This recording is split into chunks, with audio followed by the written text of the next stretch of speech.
Let's look at the rules for selling in a fair and legal way. First up, we have consumer protection laws. These are rules to keep customers safe.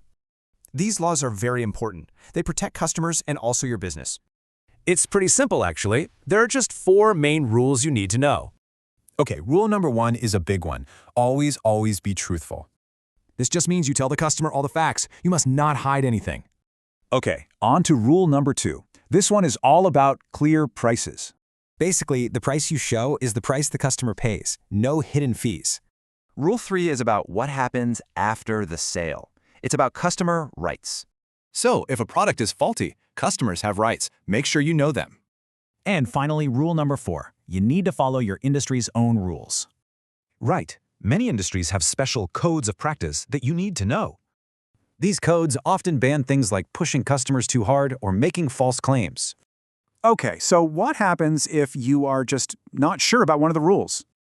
It's simple. Just pause the sale and go ask your supervisor for help. Always remember this. It is much better to pause a sale than to break a law. You know, selling, honestly, really pays off. It's great for business. When you are honest, customers come back, and they tell their friends about you.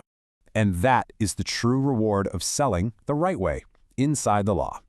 So now you know the rules. Think about it. How will you build customer trust?